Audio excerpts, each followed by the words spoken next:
Good evening. You're listening to the Xtreme Movie Show. I'm your host, Rob. Alongside me tonight from the great north of the Midwest, I have RDV. And RDV, I don't know how things are up there with you at this time of year, but it's about 80, 85 degrees here in Central Florida. And of course, everybody listening to the Xtreme Movie Show knows that we're broadcasting to you live from the Pinellas Palace just west of Orlando, Florida. The reason why I bring up this discrepancy in distance is because tonight's movie Near Dark from 1987 with Lance Henriksen and that other guy we'll talk about in a moment is a pretty interesting film, but there's a question in here that brings up something kind of meta, and it's this. Back in high school, and Ed Burr, our 70s rock and roll expert in-house here, who's live here and chat with us, he would know pretty much the answer to this question because it almost seems like a trick question. And I assure you, RDV, I'm not trying to trick you when I ask you this. Out of the two biggest bands in the world, AC/DC and Led Zeppelin, which one would you have? The correct answer for everybody listening, of course, is Deep Purple. And that's the focus of tonight's movie Near Dark. And how does it apply? It's simple. In the 80s, you had Lost Boys, you had Near Dark, and you had Fright Night. So we had a really good run of three really different vampire movies. And to me, Near Dark is the one that does not get talked about a lot, but I will say this.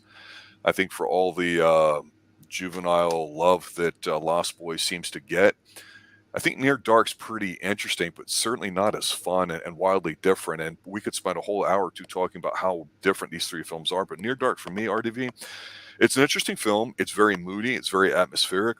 Unfortunately, I think it suffers from a boring romance, which means we start rooting for the bad guys like Lance Henriksen.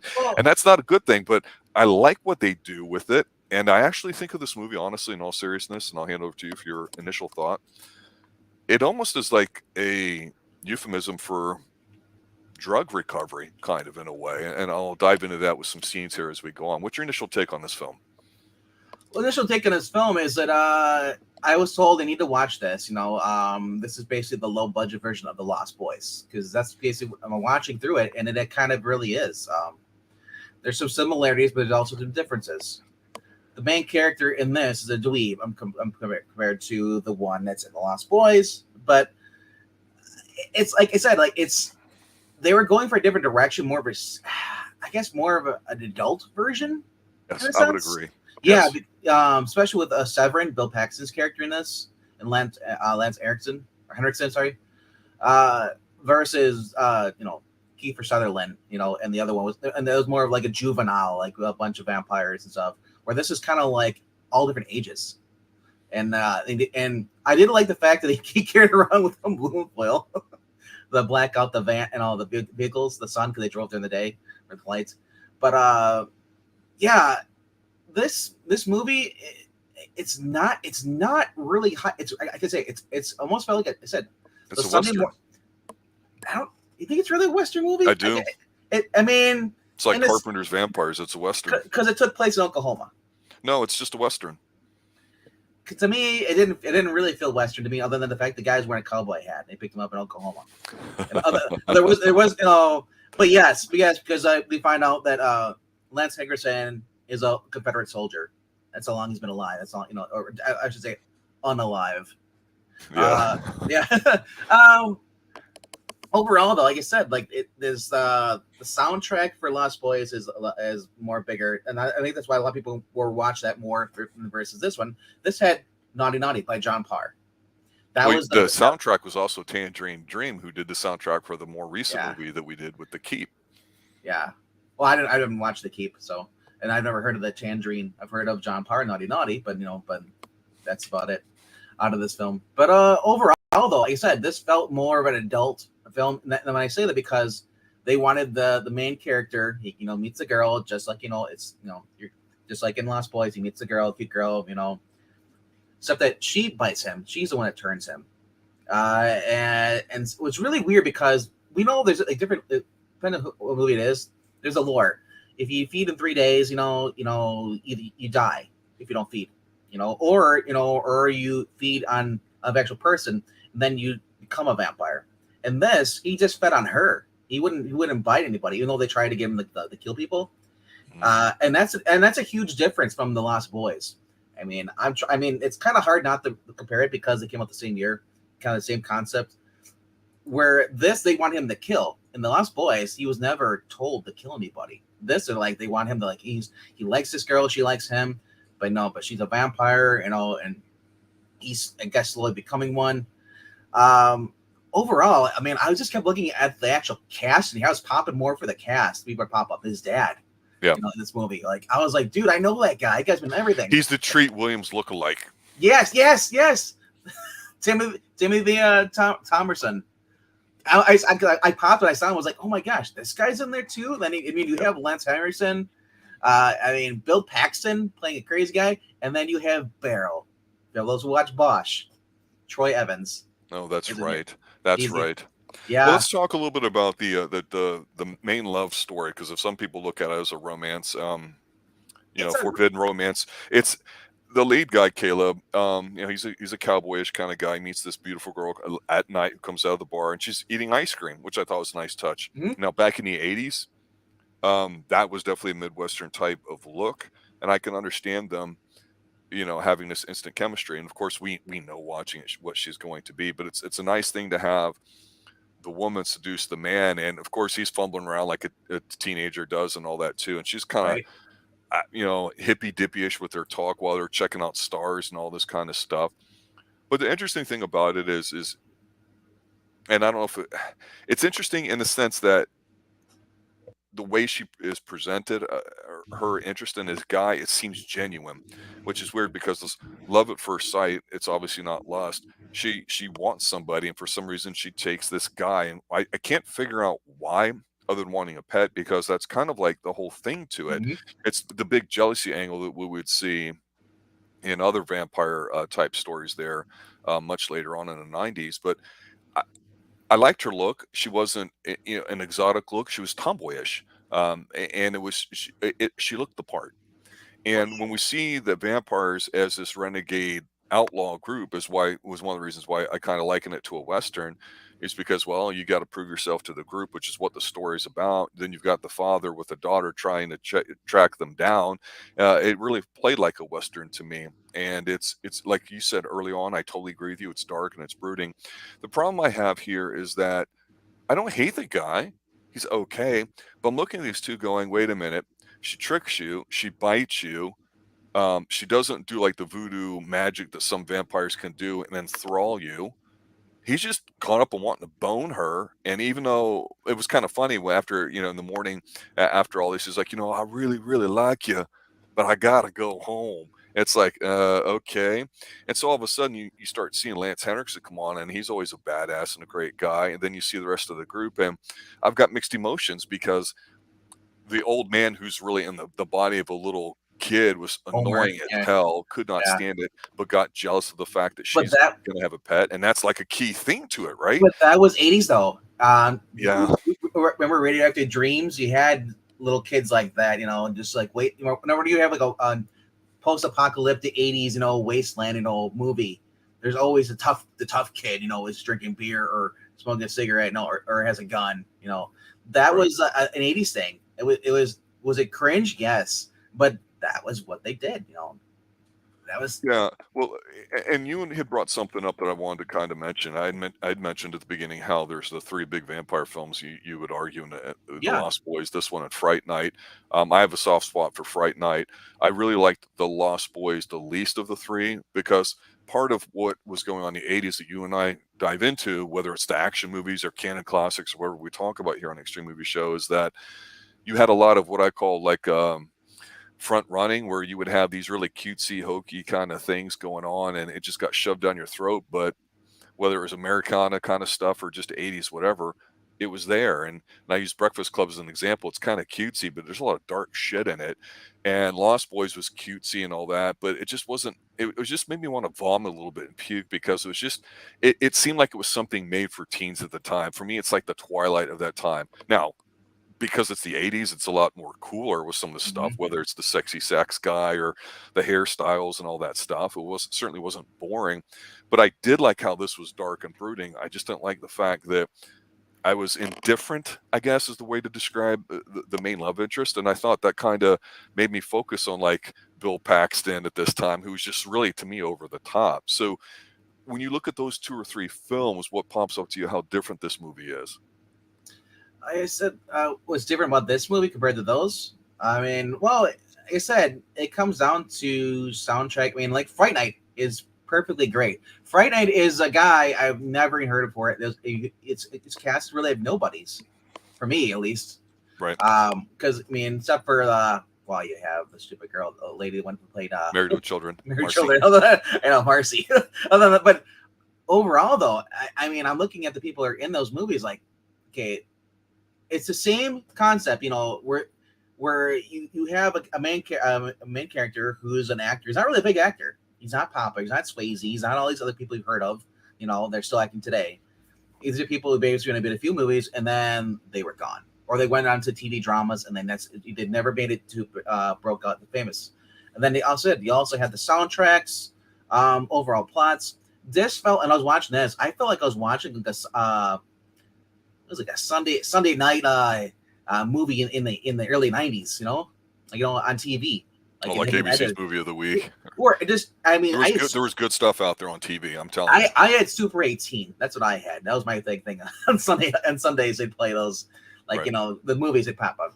And this just felt like a movie that had been lost in time, and for good reason though. Like I said, it's not a bad movie, but it's not a movie that I don't see everybody like gush over. Oh, I just saw Near Dark, bro. Oh, it's so great. No, it's like, oh yeah, it's that movie that Lance Henriksen did, and then Bill Paxton were together. What's it called again?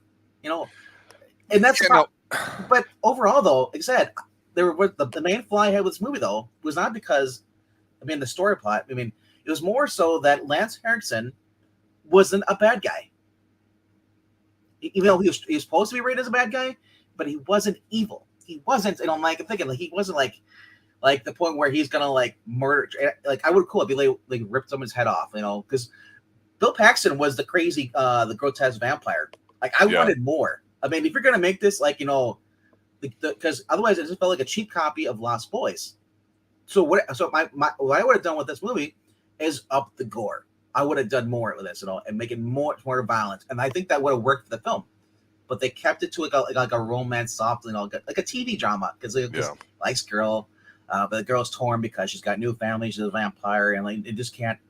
It's like, and then he's got his dad and his younger sister traveling on the road looking for them. It just felt so out of place, though. Well, that's what makes it feel like a Western, and I think that vibe kind of was lost on a lot of people, because by this time Westerns were certainly not really being made at all, even if they were, cowboys and Indians kind of Westerns. But to me, I think this movie's, what it does well is that it sets an atmosphere. It's a moody film. It's one that you experience. It's not one that you really care about the plot or hearing stuff. There's a couple good scenes we'll talk about here in a second. But for me, I agree with you, Lance Henriksen, to a point. I certainly didn't have a problem without actually having as much gore, because what gore is in here is a lot. What I had brought up at the beginning, I wanted to touch on, because I think this is where the movie kind of shifts gears a little bit, is that you can have this love story and whatever you think of it, whether it makes sense or not, you can ignore that because it's the 80s and that kind of storyline happened in the 80s. But the idea of him being a vampire and wanting to kill and sucking the blood from her wrist, okay, get it. She seemed like she generally cared for him, though, and wasn't just whatever. They had no issues between them. It was definitely what I would call a 1980s romance. You just looked at each other, you just knew, and you didn't question it, and nothing ever happened. So completely out of touch with reality, of course, but it's the 80s, and it's got Tangerine Dream score, so it's all right. But the ending, where we can talk about the action here, is that, and we're going to talk about the bar scene. We're going to talk about the bar scene's about the best the part of this hostage film. scene, and we'll talk about the ending. But the ending part I want to bring up is not so much the action; it's the fact that the way the movie resolves is that he ends up getting a blood transfusion, and so he no longer has this, because he lives on a farm and his dad is a vet. Exactly. And we know that from the beginning, so it's not a reach in terms of what the movie's trying to do. But then, of course, she gets it, and happily ever after, whatever. It doesn't work as a romance to me. But you have to have that, and that to me is the weak thing. If somehow that was better, that would be great. I think having too much violence would have detracted from it. So I found myself going, I don't know what the hell's happening in this scene here, because I'm not really paying attention to it, because I'm fascinated by the score and the way it's being shot, because there's some fantastic stuff in here. And one of the biggest scenes everyone always thinks about with this movie is the bar scene, the really, really gory, violent one where Yes. you get a lot of lines. My personal one favorite, when the lady says to the chick, "You'll be serving the drinks tonight," and then slits her throat. Yeah. But let me hand it over to you. This is iconic with Bill Paxton and everything. Was this good enough for you? For and that's the thing. Bill Paxton is probably the bright part of this movie. No pun intended. But he had the most personality. He's the loose cannon. He's the one that doesn't care. He loves killing. You know, every line he has in this, and he just shows that he just outshines pretty much everyone there. And I think that's why Bill Paxton probably got more roles, because he has more charisma. Like this kid, I just like the whole entire movie. Oh, I'm in pain. Oh, I'm in pain. I'm just thinking, like, kill me too, please. But I mean, And you have to have a park scene in an '80s movie. You just do. I know. And then there's a guy, and there's the rocker guy. He's got the sunglasses on. He's got the long hair, the mullet, and then he's got the bandana. Like he puts in the jukebox "Naughty Naughty" by John Parr. I'm thinking like that didn't work. The song's cool, but it just felt out of place in a bar. I thought so. Yeah. I'm just thinking like because like I wish I would have more backstory on like each of the characters. Like I don't know when how old Bill Paxton's character is supposed to be. Is he from the 50s or whatever? All we know is that we got insight that Homer is a lot older than he is. Right. He was turned when he was a kid. We know that the main girl that he likes, what's her name, May, is like she's been turned for 4 years. Homer was that one that tricked her, pretending to be a kid looking for like I need help with my algebra or that. And then he turned her. I'm just thinking like, okay, all right. I just wanted Tim Thomerson to be more badass and be like, we're vampire hunters. Like I wanted to like make it something where it can be ridiculous, but still like you remember it because it's ridiculous. This is like all I'm gonna remember from this is the bar scene, and then I may remember the blood transfusion at the end if I remember it. That's a stretch. Well, you bring up something that's interesting, because to me, with the Renegade group, I thought it would have been a less is more approach. If you had Lance there, and he doesn't necessarily have to be the father, but he's obviously the patriarch of the group, and it's not like you would have more of a family atmosphere if you didn't have the old man that's acted as a young kid, because they gave him one scene, but we don't care. He didn't have to have his female interest or whatever. It could have just been like 2 or 3 of them, and it could have been something where like maybe he wants to bring him in, but can and he, to me, they're bad people. They're wild. They're crazy. They're hooligans that ride into town with the black hats and the long mustaches and shooting up the place. I mean, that's just how it is. There's going to be some issues, and I thought they could have made them a bit more or whatever. But I think the point of it was really to not have them have too much depth behind them, because it's the more you get to get a backstory behind a bad guy and humanize them, the less frightening they are. His line, like what this movie does well, is you get your character from what they're doing, not from the talking. And some movies are talk heavy, but this one, the real good line is like when he says, "Well, how old are you?" And he's like, "Let's just say I fought for the South." That's all you need to know. That's plenty of interest and intrigue. You don't have to have him take about a minute or two about whatever and give you some speech. Yeah. So it's weird, because the movie kind of wants to pull in a few directions, and while it's got this adult theme to it, like you're saying, it's like, if they upped the gore and made it more of an action movie, would that fit more? But it all comes down, I think, the director and writer or whatever, Catherine Bigelow, who's done some interesting things. Not a lot, but the things she's done have been pretty good. And I think a female's perspective on this, it's what made it different than Fright Night. It's what made it different than Lost Boys. And honestly, I like that. I'm getting a lot in here that I'm not getting from the Lost Boys. You know what I mean? Yeah. I said Lost Boys they played more heavy on the fact that that Michael was slowly turning, and his brother notices it, in the whole single mom thing.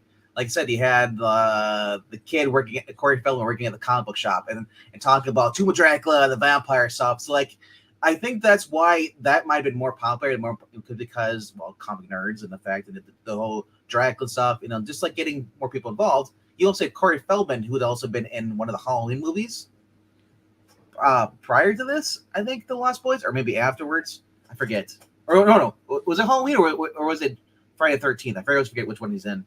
Which character? Corey Feldman. He was he played he was a young later kid. Halloween movie, I think. No, Friday the 13th. My mistake. Yeah. Friday the 13th. So like I said, like this was kind of like I said, didn't really feel like a vampire movie because there wasn't really anybody really feeding on vampires. They didn't show it really. Because it's a Western. I know it was like I said, like I don't really want to call it a vampire movie because it's not a vampire movie. It just happens to be guys. Hey, I'm a vampire. Cool. But yeah, there's two big things that happen in this movie, and like there's at the motel because he let after the bar scene, starts with the bar scene because he was supposed to kill the guy. Adrian Pascal was the main boy. What's his name? Caleb. They wanted him to kill the other guy there, and he decided he felt sorry for him, let him go. Of course, because of this, they steal a van. Lance Henriksen is pissed. They go to a motel. And that's where we get the guys like, don't I know you? Didn't I see you 50 years ago? He's like, yeah, I check in like, on a year thing over every 50 years. I'll see you next, whatever. It's a little joke. But then the cops show up out there while they're sleeping inside the motel room. Then we get the shootout. Bill Paxton shoots the shotgun through the door and kills the cop, and then he starts burning because all the lights shining in. And then you see Caleb that does the most thing he's ever done in the whole entire movie. He actually runs out with a blanket on. Somehow it doesn't explode because the blanket's on fire. I'd have been a fire retardant blanket or something because, wow. And then he goes inside the van. Well, the blanket's on fire. And I'm just laughing. He proves himself. But I'm just thinking, how is the van on fire too? Like, there's so many just plot holes or just like things people didn't think out. They're like, but again, it's the 80s. I know. Ignore those things. I have more faith in the A team than I do of Caleb. Well, the cool part in there is, even though he proves himself at some point when he refuses to kill the other guy, and his father and his little younger sister shows up. She's a little cutie pie. She does a good job in here too, even though she's not in here a lot. He's like, well, I'm with them now, and you find out what's going on. And so while the family thing is strong, it's not, I think, a major thing. At least it doesn't feel like it. But basically, he won't allow them to kill him. And so with what happens is, Henriksen gets shot, but then he literally just kind of like coughs and spits up a little bit of blood with a bullet in it and gives it to the guy and says, "This is for you." That's a cool ass scene because you and I like the practical effect stuff. And I got to say, as dopey as what you're describing with him running out and saving him and all that, all of them smoking and stuff like that, I'm like, oh, this is badass. Now I know where the Blade people got their ideas from. Right? Exactly, because the whole setting up the scene, we're going to bounce it a little bit. So the scene there in the motel room, like, after the shootout, they finally found their motel room there. Right now. Caleb goes out, walks out there. Now he needs some air, and you see Homer walks out. He's like, I go out, and then he hears something. He hears someone getting a Coke. Turns out to be the I guess 12-year-old, 10-year-old, sister of Caleb's. Caleb's basically she's there with her dad. They find out. So Homer's like, he's like, hey, he's in love. I'm like, how old are you? And he's trapped in a boy's body. I'm like this is getting weird. So he's like, hey, come back to watch cartoons? He's like, really? What's on TV? He's like, oh, hopefully I find something. Whatever you want. The problem is, it's the 80s. You get the American anthem and the flag, and then there's nothing on TV.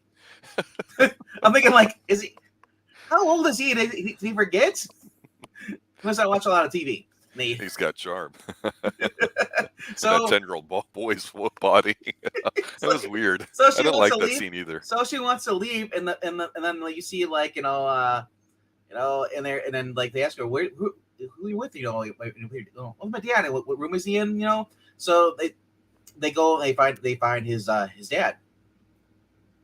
They bring him in, and Caleb's like, what the hell's going on? And they're like, oh, and he basically like, this is my daughter. It's my sister. He's like, leave her alone, And then the dad pulled. Yeah, that scene you get the dad pulls up the gun, and he's like in the legs. He's like, "Who are you gonna do? Shoot me?" He's like, "Stop right there." And I think I'll keep walking.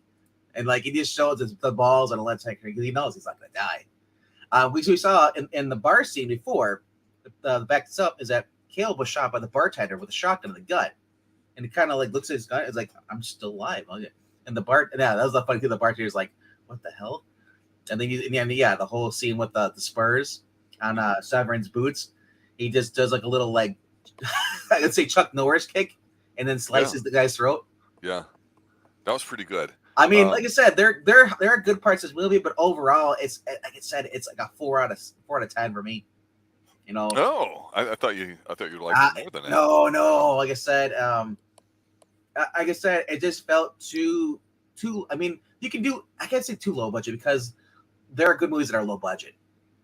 It just felt like the story should have had more fleshed out as far as that. I would have had more with the vampire stuff. You don't necessarily have vampire hunters, but like, I would have left it like like a thing like so now like. Caleb knows there's vampires. Now Caleb's prepared to fight other vampires. Like but it's not over because the whole thing was done by how they killed off Severin. Right. I was like, really? That was so stupid, and it would never work. Like I should have had Severin survive. That would have been great. I still think it comes back to the fact that it's when I think of it being a Western, it's about the strength of family bonds and bringing somebody into them, and we see where he was going into the vampire's family, and he did so willingly. Now he's bringing her literally into fold at the end of the movie, so the rest is kind of immaterial. And when I'd mentioned it was more like a drug rehab sort of vibe to it. What I mean by that is like you can talk about whatever people choose to put in their bodies or do and all that. And that's all well and fine. Everybody's got what they do, right?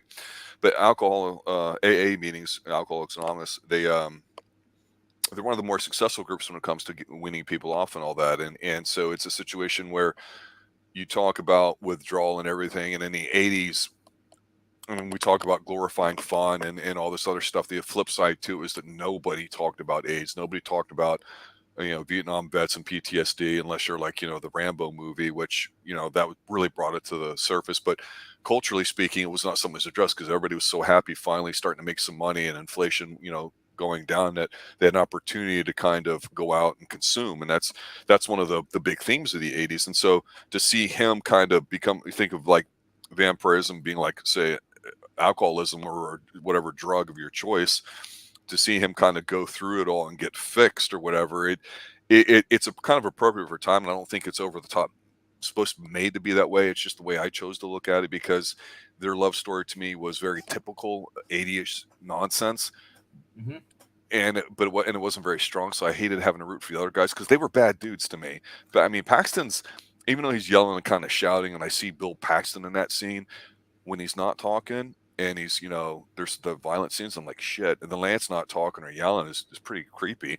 Well, it's just, there's different adult ways you can look at this movie, whereas to me, Lost Boys, you really can't. And Fright Night's more of that more teenagerish, early 20ish kind of fantasy sort of thing. That's what Fright Night was. Fright Night was a more like teenage movie. That was more teens movie, where this is more like an adult movie.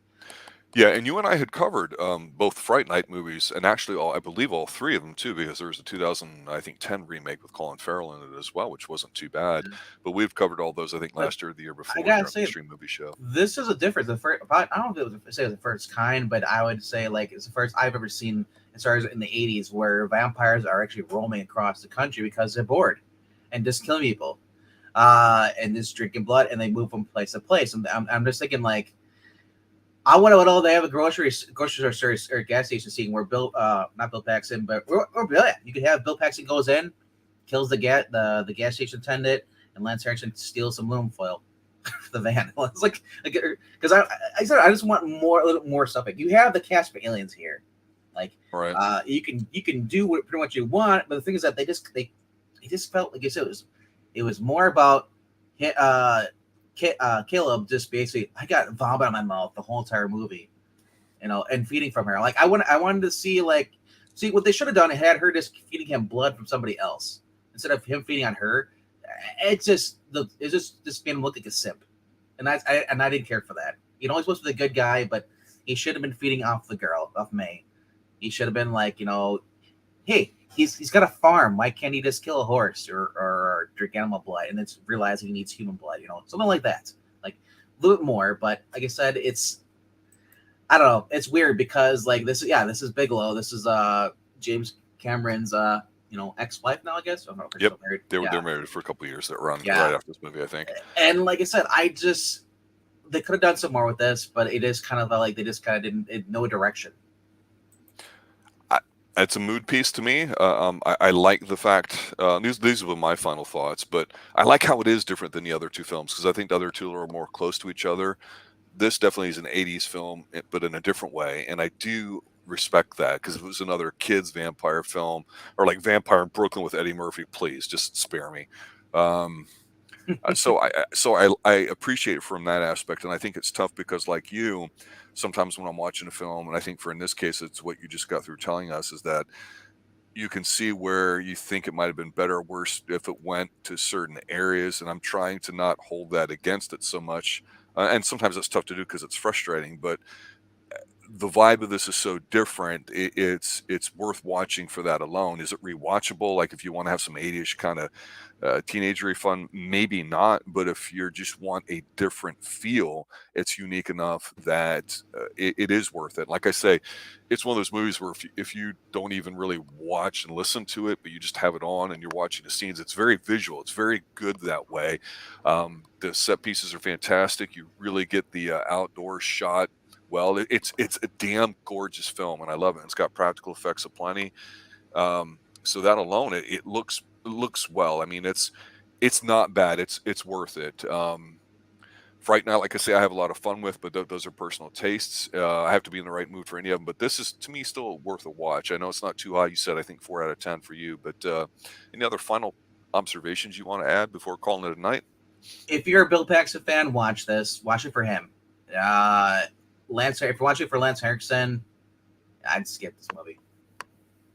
But interesting. Like I said, I've become more of a dude. Watching Frailty, watching just all the different Bill Paxton movies. Lance Henriksen has been in a way a lot better movies than this. It just felt so out of place for Lance Henriksen.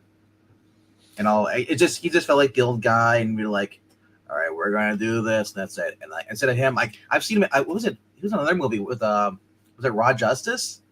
I can't remember which one it was. It was like the one with the football player, Ross. I can't remember what it was. I forget what it was called, but it was like where Lance Henriksen was the leader of the motorcycle gang. Okay, you're talking about an incredible movie we have yet to cover here called Stone Cold with Brian. That's what it is. Yes, that movie is phenomenal, sir. And that's just like not I said. on our Halloween list look at I look at Lance as how he acts in that, and I like this. Is just like, man, he needs to go to sleep.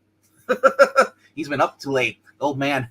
But it was cool to see him younger but then he had the Willie Nelson ponytail too, the little braid in the back. That was, sir, it was called a rat tail back in the day. It's not the same thing as a mullet. Like I said, I definitely give it at least a watch through. Decide yourself. For me, I still prefer Lost Boys and Fright Night and the other ones. Because they're just, to me, I don't know, they're just more entertaining. This still has entertaining parts in it, but it's overall, it was, to me, I got more pop out of seeing Beryl from Bosch in this. I mean, the truck driving scene, I just wanted more Bill Paxton just being crazy, going around just murder people. I want him to be like Lestat, I want him to just go and like, come on, buddy, let's do this. It's like, I just wanted him to be more, just, that's what I want. I want more Severin just being crazy and killing the people. And then what's him having to stop him, like a Hitcher movie. That's what I wanted, a vampire Hitcher movie. Like the Hitcher with the vampires. The princess is saying that she liked Vampire in Brooklyn. And what was that one with, I think we might have even reviewed it, the Jim Carrey one? Lauren Hutton in it. Once Bitten. Oh my God. No, but the other Dracula if you're looking for another movie, is My Best Friend's a Vampire. Once Bitten was the Jim Carrey one. which wasn't really that bad for being a movie. But I would say, yeah, Eddie Murphy one, I did not watch it, but I heard it sucked. Even SNL made fun of it too. Well, it's Uh, Eddie Murphy. I mean, Eddie Murphy's but got but some fun but stuff. that's but I'm not gonna I'm not gonna cramp. I mean, like Verity, you found something that you liked, and Yeah, that's what counts. I for this movie, I was disappointed because I've been talked up and like saying like you need to watch this. This is like this is the hidden gem, and I watch them just like okay, where does the actual director's cut? Why am I watching the PG-13 or PG cut? Like I just the bar scene was like great, and then I get to that, and then I'm like just like they made me root for Severin. That's what this movie did. It's like you're not supposed to make me root for the villain. yeah. So you mentioned this, and I'll close with this: is that Bill Paxton, of course, we've talked about great powers booth. We reviewed Southern Comfort, and there's still several more. He's one of those great, powerful actors. I was like, oh man, a Midwest thing. I would love to see somebody like him in here too. But Lance is phenomenal. Loved him in Millennium, which to me is the darker X-Files. And X-Files Millennium comparisons apropos here. X-Files is the fun one, the cutesy one. That there's will they get together and hook up? Will they not? Is there sexual tension? Do they love each other? But will they consummate it? What's going on? Conspiracy theories. That was really cute for the 80s at the time, or the 90s, I should say. And then of course you got Millennium coming after, which is just dark as shit and just kept getting darker. And like, well, yeah, Lance would have been better in that than he would have been in X-Files. So, just fits where with what you are and what you're trying to do. And Bill Paxton, I think of two things when I think of Bill Paxton. I don't think Game Over Man like a lot of people do. I think of how do I say this? The vet makes some wet scene where he pisses himself, and in the Arnold movie, and of course I do think of him in Frailty, which you and I have already covered because that Dude, movie is just phenomenal, absolutely incredible. And if you've do not seen Frailty, to me, see that above any of these vampire films. That is incredible. There's only three minds that come. Three movies that come to mind when I think of Bill Paxton. Twister is one of True. them. Frailty and Weird Science. True. Yeah, because like other than that, I mean, like I know he's in a lot more. I had to watch more Bill Paxton movies, but I guess he was Edge of Tomorrow. I forgot about that. Well, there you go, ladies and gentlemen. Near Dark, 1987. Check it out. Let us know what you think. We've got a couple offline reviews that we're going to be dropping here too. We'll continue with this through next week before we get into our more holiday-ish type fare where we do holiday movies. We do try to actually find some old classics too. We come in and out of Do Not. We've done some Humphrey Bogart ones. We try to get a Christmas movie in there too. Humphrey Bogart, usually something like that, the stuff that we like around the holidays. So if you got anything after the Halloween season's over for the holidays that you'd like us to take a look at or consider, let us know. We definitely enjoy trying to pick certain selections out for that. And as you can see, Eric, we get on a ride of certain things like Curse of the Werewolf. A lot of people seem to like start watching. That was pretty cool. And we wanted to finish up with some of these on our list because obviously RDV, we didn't finish everything we wanted to cover this month, which leaves us for next year to do too. So pretty cool. Check it out. I see that Ed Brewer found it on the Internet, I believe, Archive. I had saw it a while ago, and I don't know if it was Shudder or some of them too, but the way streaming services are, I'll just say this. If you have like Walmart, I think they have Paramount Plus, there's going to be more consolidation. It's hard, but whenever we said we find something here, we're not telling you to do anything illegal. We're simply suggesting that if you saw it on YouTube here in America, and I'm in Florida, I think Ed is too, RDV's in the Midwest, we let you know where we see it, where it's available, whether it's Internet Archive, YouTube, Tubi. We look at a lot because it's free and the prints are actually very good on Tubi. If you don't have that, that might be something worth check out. And of course, there's Netflix and everything else there too. So appreciate you guys showing up and taking time out of your day to listen to us. That means a lot. We certainly enjoy it. We will see you Tuesday night. Have a good night, and as always, stay extreme. Game over, man. Game over. Yeah, it's true, Ed. Have a good night. Oh, and HTTR Ed, by the way. Don't think I forgot. He's a demon. Kill him, son. This